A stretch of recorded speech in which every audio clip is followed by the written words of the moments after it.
ಮತ್ತೆ ಈ ಅಜ್ಜುಗಳಿದ್ರು ಅಂದ್ರ ಆ ಹೆಸರು ಅನ್ನೋದ ಬಹಳ ಕಷ್ಟ ಆಗಿದೆ ಅಂತ ಹೆಸರು.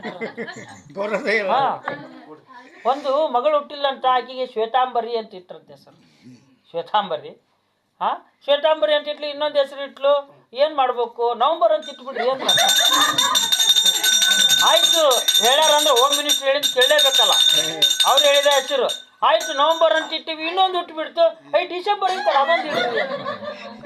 ಡಿಸೆಂಬರ್ ಬಂತ್ರಿ.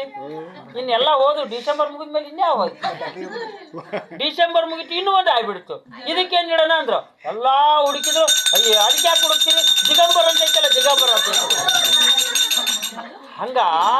ಹಾ, ದಿಗಂಬರ್ ಅಂತ ಹೆಸರು. ಒಟ್ಟ ಏನಿಲ್ಲ, ಪ್ರಾಸ್ತ ಬರ್ಬೇಕಷ್ಟ. ತ್ರಾಸ ಆದ್ರಾಗ್ಲಿ ಅನ್ನೋರಿಗೆ ಪ್ರಾಸ್ತ ಬರ್ಬೇಕು ಅಂತ. ಅದಕ್ಕೆ ಸರ್ವಜ್ಞ ಹೇಳೋಣ, ತ್ರಾಸವಿಲ್ಲದ ಪದಗಳು ತಾಸು ಆಡಿದರೇನು ಲೇಸಾಗೋದು ಸರ್ವಜ್ಞ ಅಂದ್ರ. ಪ್ರಾಸ ಚಲೋ, ಆದ್ರೆ ಇಂಥ ಪ್ರಾಸ ತಗೊಂಡು ನಾವೇನು